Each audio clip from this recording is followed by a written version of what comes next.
Bonjour à tout le monde et bienvenue à cette émission, ton émission préférée, Conseil marital. Alléluia. Prends ton bloc-notes parce que je sais que le Seigneur va encore nous parler ce soir ou bien ce matin. Ça dépend d'où tu te trouves. Et nous allons parler d'un thème très important ce matin. Et c'est la compatibilité dans la relation. Alléluia. Parce que beaucoup de gens disent je l'aime. Et comme j'avais fait une émission, je crois que j'ai déjà fait 2 émissions, donc une émission, oui, et un réel qui parle de l'amour qui n'est pas assez. Parce que pour faire le choix du conjoint, tu as besoin d'autres paramètres. Parce que l'amour peut te conduire à faire une erreur. L'amour seulement.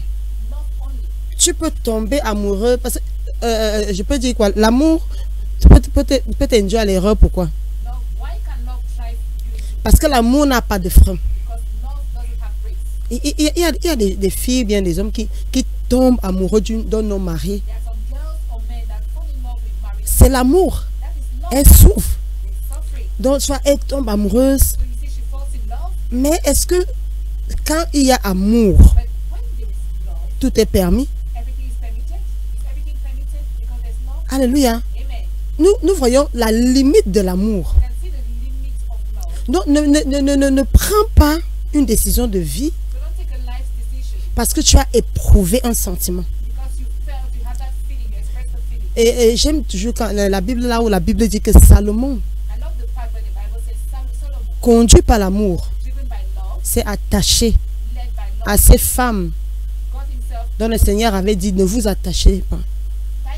N'allez pas vers les femmes étrangères. Mais Salomon était tombé amoureux d'une femme étrangère.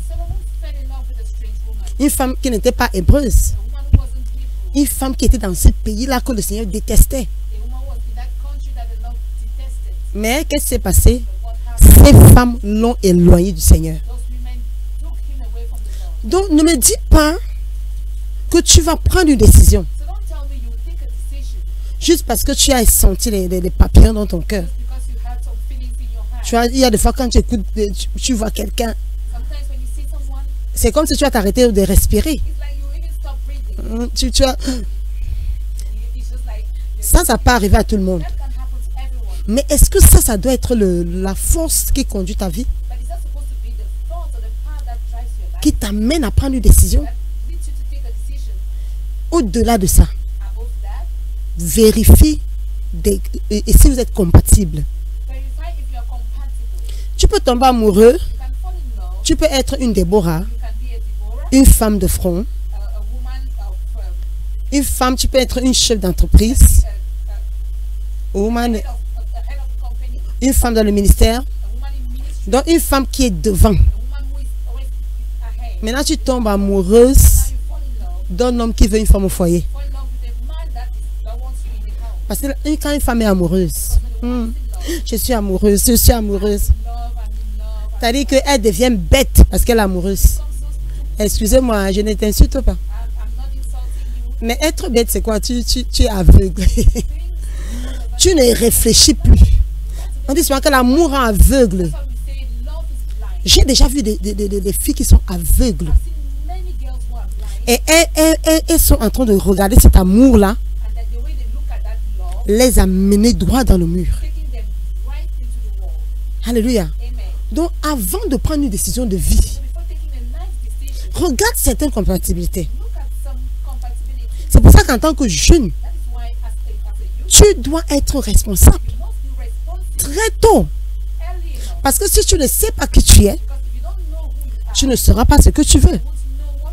Et beaucoup de gens, beaucoup de jeunes deviennent matures dans le mariage. Et c'est dans le mariage qu'ils se rendent compte qu'en fait, ils étaient des pasteurs. Ils ont déjà épousé une femme qui n'a rien à voir avec le ministère. Donc c'est très important dans ton jeune âge, bien dans ton célibat, d'embrasser cette comment ce temps de célibat ou bien de jeunesse pour définir beaucoup de choses dans ta vie. À partir de 20 ans, c'est même tard. Tu dois savoir où tu vas. Avant que je n'aie même 20 ans, je savais déjà que j'avais cet amour, cette passion pour le Seigneur. Je n'avais pas fait un pied dedans, un pied dehors. J'étais responsable dans ce que je faisais. Donc, très tôt, j'ai donné ma vie au Seigneur à 18 ans. J'étais déjà en retard. Il y en a d'entre vous qui donnez vos vies à 13 ans. Vous êtes vraiment chanceux. Le Seigneur vous a donné beaucoup l'opportunité là. L'opportunité là de faire des exploits dans la vie. Ma grâce, parce que moi je n'ai pas vécu dans un foyer chrétien, non. J'ai vécu dans un foyer religieux où on allait à l'église catholique le dimanche. Dimanche c'était pour Dieu, lundi c'était pour moi. Parfois, mais en sortant de l'église, ce n'est plus pour Dieu. C'est comme ça que j'ai grandi. Donc, j'ai découvert le Seigneur, comment j'ai reçu le Seigneur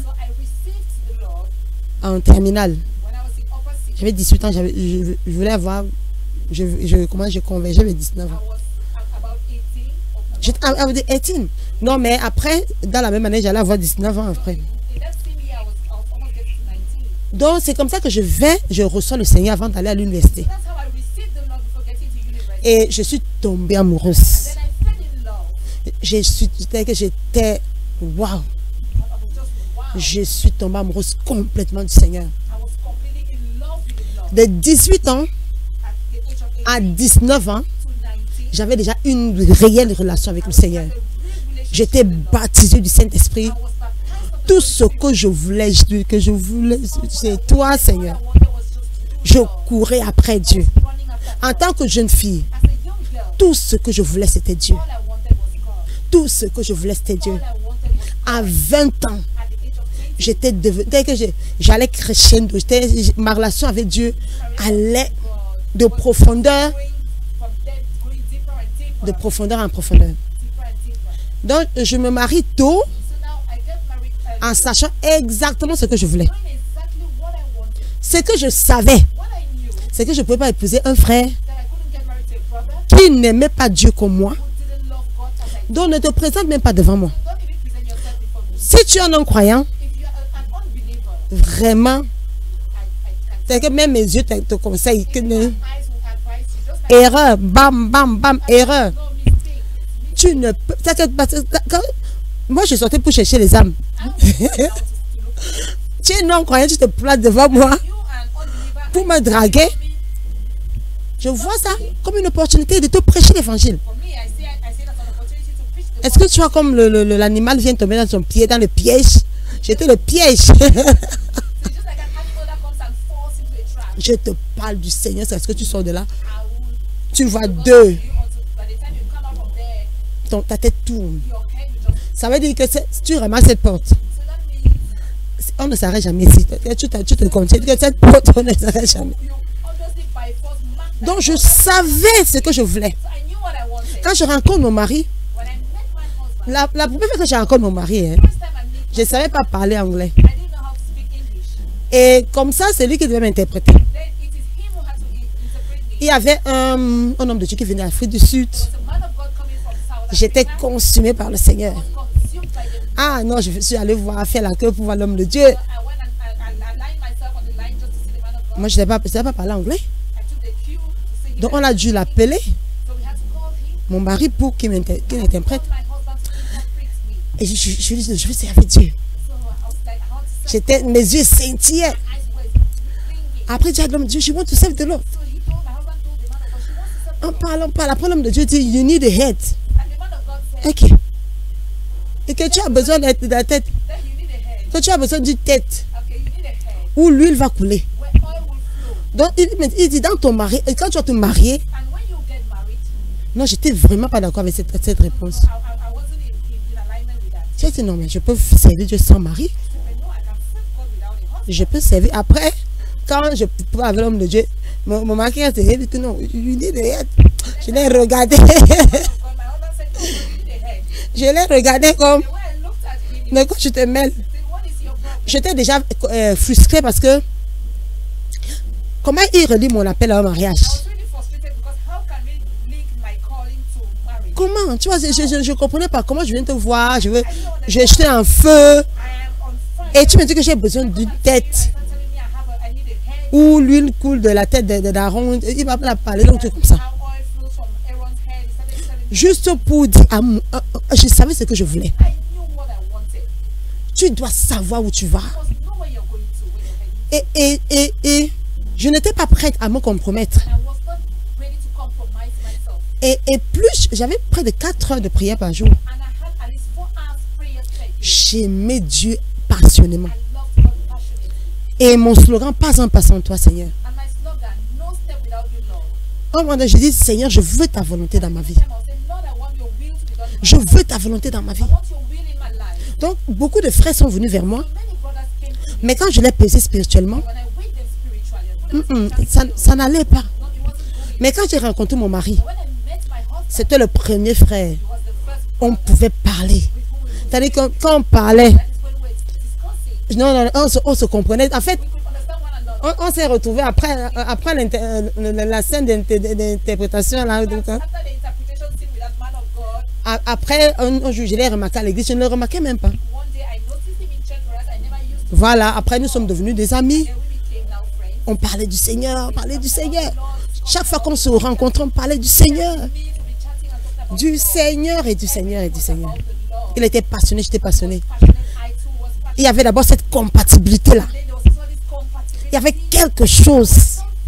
C'est-à-dire qu'on pouvait rester des journées ensemble. Parce que quand tu as un certain niveau spirituel, c'est pas à moins que tu te mentes à toi-même. Parce que je ne veux pas comprendre comment une soeur va me dire, oh, je croyais qu'elle était spirituelle. Il y a des choses qu'on ne peut pas imiter. On ne peut pas imiter l'Esprit de Dieu. Tu vois, il y a des fois, le Seigneur te donne des alertes. Et tu n'es pas attentif à cette alerte, à ces alertes. Il dit non, pam, ce frère-là n'est pas bon. Mais, pas ta tête, tu avances. Mais je veux te dire, à un moment donné, le Seigneur t'a alerté. Le Seigneur t'a averti avant que tu fasses cette erreur. Donc, il y avait cette compatibilité spirituelle. Waouh! On avait les mêmes valeurs. Parce que c'est important, je ne parle pas de la compatibilité dans la personnalité. Pas encore. Tu peux être calme. Tu épouses quelqu'un qui parle. Là c'est autre chose. Je parle des valeurs. En quoi est-ce que tu crois? Ne me dis pas que tu es enfant de Dieu. Tu épouses quelqu'un qui n'a pas les mêmes valeurs que toi. C'est-à-dire que tu as déjà raté ton mariage à 70%. Je voulais dire 50%. C'est-à-dire que tu as pris tu es déjà dans une bataille avant de commencer. Tu es dans une bataille avant de commencer. La Bible dit celui qui maîtrise ses émotions est plus que celui qui gagne les villes. Tu ne vas pas me dire que tu es amoureuse d'un homme. Tu es amoureux d'une femme. Et tu sais que cette femme-là, cet homme-là, va t'amener hors des voies du Seigneur. Et tu choisis d'épouser cet homme-là. Je vais te dire aujourd'hui, c'est de l'idolâtrie. Ça veut dire que tu mets quelqu'un au-dessus de ta relation avec Dieu. Tu as pour faire le choix de ton mariage, tu dois avoir les pieds sur terre. Savoir ce que tu veux. Parce que moi, j'ai laissé un frère qui aimait Dieu et qui avait une meilleure vie de carrière, comment dire, une meilleure vie professionnelle que mon mari. Parce que j'étais conduite par l'esprit. Il était déjà un frère. Il était brillant. Donc, ça veut dire il avait une sécurité financière. Moi, ça ne cadrait pas. J'écoutais tellement l'Esprit de Dieu. Je n'avais pas la paix. Je n'avais pas la paix. Et beaucoup d'entre vous, tu es dans une relation. Tu n'as pas la paix. On n'était pas compatibles quelque part. Il aimait Dieu. Mais tu vois, j'avais un côté passionné de... J'avais la passion du Seigneur. Donc, si j'épousais un frère qui aimait seulement Dieu, il allait commencer à me dire, non, oui, n'est-ce pas, tu es spirit, n'est-ce pas, tu es là. Vous voyez, c'est important. Au-delà de l'amour. Aïe, aïe, aïe, au-delà de l'amour. Il ne parle pas ton langage. Il n'aime pas ton Jésus. Cet amour-là va commencer à mourir seul. Comment tu n'aimes pas mon Jésus? On va parler de quoi? C'est-à-dire que j'ai donné toute ma vie à Jésus. J'ai donné ma vie à Jésus. Tout mon amour, c'est plus. Et il est hors de question que j'épouse quelqu'un. Parce qu'à un moment donné, un frère comme ça peut même me refroidir. Il commence à te combattre, tu veux prier, rien. Et maintenant, quand tu es dans cette situation, tu pleures à Dieu, tu pleures à Dieu. Quand on te disait non, non, non, non, tu es une seule, tu aimes le Seigneur, tu ne peux pas épouser tu n'es pas compatible. J'ai dit que oh, je ne peux pas vivre sans lui, Seigneur, j'étouffe. Oh, on vient de souffler, ne pleure pas, épouse-le. Tu ne vois pas que c'est l'aveuglement dont papa parlait dimanche. Je vais vous dire, le prophète Samuel, il a parlé. Comment savoir que tu es sous l'influence d'une malédiction? Comment savoir qu'une famille est sous l'influence d'une malédiction? Il a donné un point qui m'a marqué. Que ces gens prennent des décisions irraisonnables. They are blind. Ils sont aveugles. Ils fonctionnent dans l'erreur. Et tu ne peux rien leur dire. À ce moment-là, c'est ça. Ils ont la capacité de foncer tout droit vers l'erreur. Sans écouter personne. Ça, c'est un signe que tu es sous la malédiction. Ça veut dire que l'homme fort de ton foyer, de ta maison, de la maison de ton père, de la maison de ta mère, te dit que tu dois revivre la même chose que ta mère a vécu. Avant de prendre certaines décisions, regarde même les modèles qui marchent autour de toi. Parfois, quand tu finis d'étudier la vie de ta mère, la vie de ta soeur, même sans l'Esprit de Dieu, tu as dit que l'homme m'amène dans le même chemin. Et tu as dit que l'homme, c'est pas m'amener dans la même souffrance. Mais parce que toi, tu n'arrives pas à respirer. Il y en a qui me disent que non, si je ne pousse pas, je me tue. Aïe! C'est-à-dire que tu es aveugle. Et maintenant, quand tu fais cette erreur fatale, oh, c'est là où... Non, nous, les pasteurs souffrent. Parce que tu vas avoir une jeune fille. Tu vas m'aller sur tes genoux. Que ma fille, je suis sur mes genoux. Pardon. Ça, c'est une erreur. Avec elle va pleurer. Oh, je ne peux pas. Je ne peux pas. Je l'aime tellement. Oh. Et puis tu as te dit, Seigneur Jésus, comment on enlève l'amour? Est-ce qu'on lave l'amour? Je mets sur quelle douche? Je te mets sur quelle douche pour laver cet amour?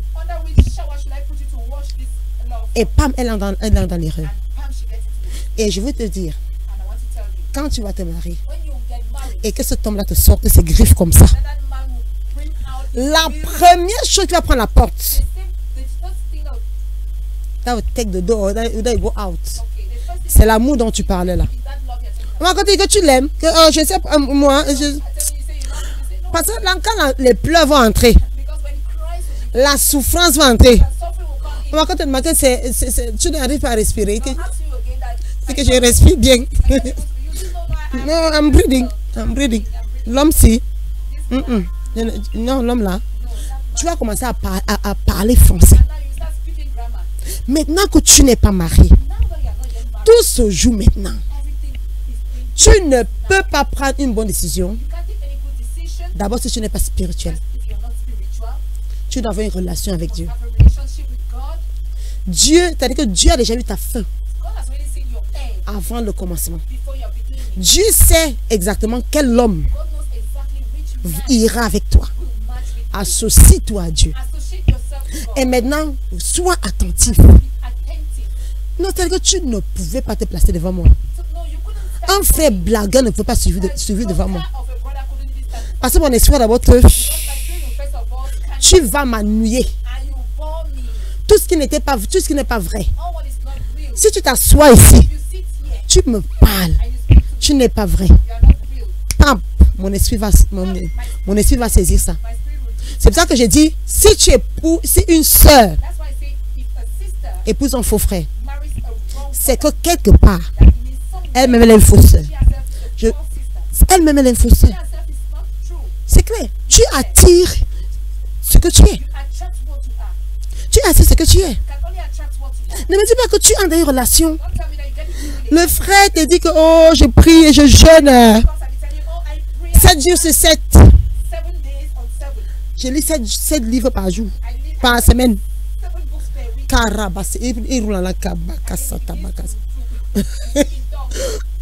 C'est-à-dire que plus tu es faux, mon corps fait c'est-à-dire que c'est comme si il faut que je quitte ce banc de ta présence. Il faut quelque chose m'ennuie. Tu es en train de dire de bonnes choses, mais tu es vraiment en train de m'ennuyer. Alléluia. L'Esprit de Dieu habite en toi. Personne ne peut venir te tromper. Surtout pas dans la spiritualité. Ça veut dire que quelque part, toi-même tu as un problème. Tu manques de spiritualité. La spiritualité, c'est pas seulement en allant en église. Tu peux aller à l'église chaque jour, mais tu n'es pas spirituel. Et si tu n'es pas spirituel, ta vie est dans un risque. Tu vis de manière risquée. J'étais déjà dans une relation avant que le Saint-Esprit me dise pam, pam, alerte. J'ai commencé à voir tout ce que le frère faisait était mal à mes yeux. Et on se goûte. J'ai trouvé toujours une faute à ce qu'il faisait. Mais c'est l'Esprit de Dieu qui m'appelait que non, ce n'est pas encore lui. C'est vrai qu'il est un frère.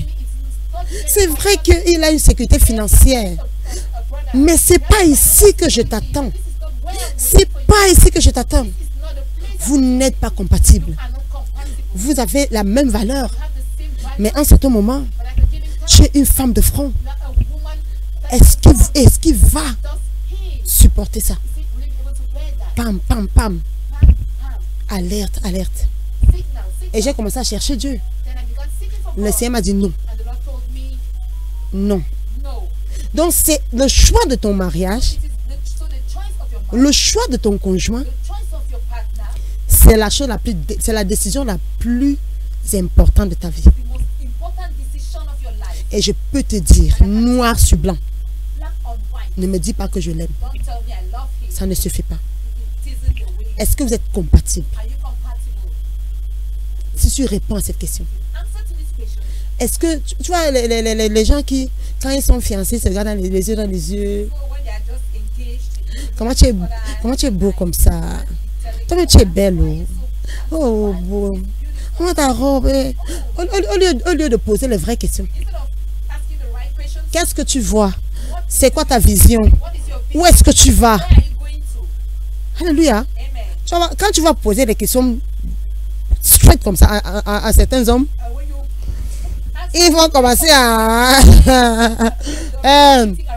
où je vais. Tu veux dire quoi? Ça veut dire quoi?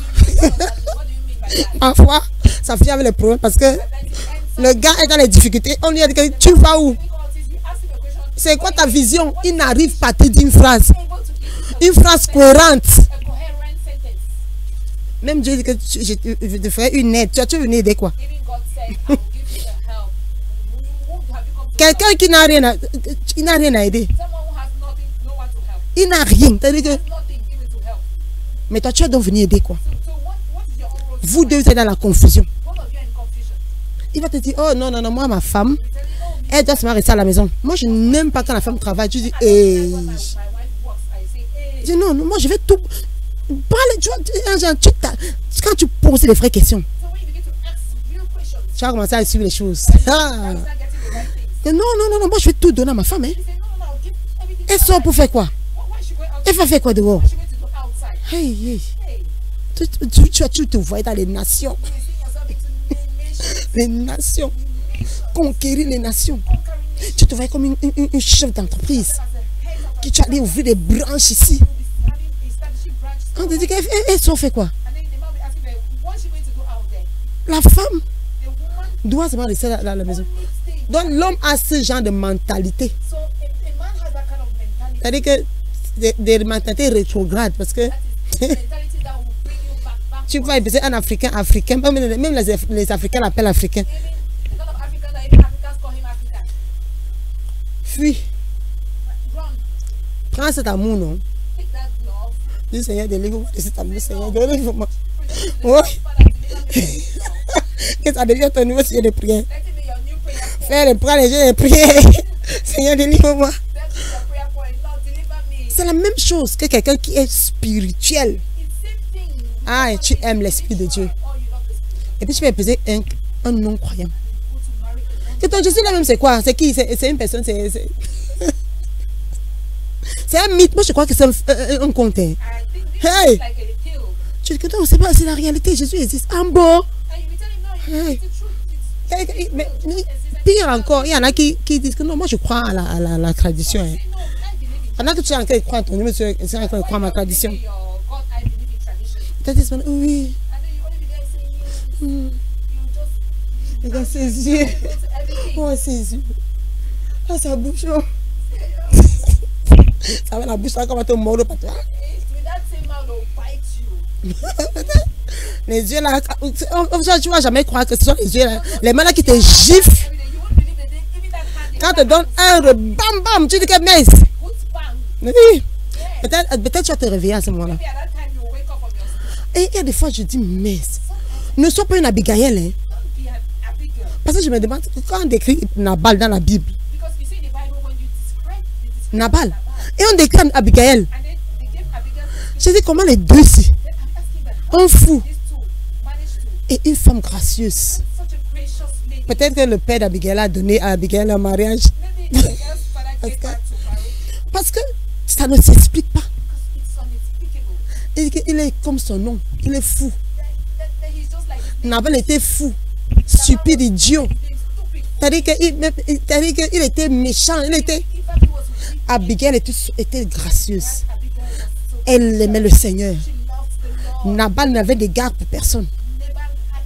Il ne respectait même pas loin de l'Éternel. Il a parlé n'importe comment à David. Alors qu'Abigail... Comment Abigail et Nabal? Dis que ce n'est pas ton histoire. Ce n'est pas ta portion au nom de Jésus. Deux personnes aussi incompatibles. Aussi incompatibles. Qui viennent ensemble. Ça ne pouvait pas marcher. Ça ne pouvait pas marcher. Alléluia. Ça ne pouvait pas marcher. Donc ne fais pas ce genre d'erreur. Ne fais pas la même erreur. Ils n'étaient pas compatibles. Ils n'étaient pas compatibles. Donc pose-toi toujours la question. Au-delà de cet amour, est-ce que nous sommes compatibles? Comment dire? Dans nos carrières, dans nous spirituellement, notre temps est presque écoulé.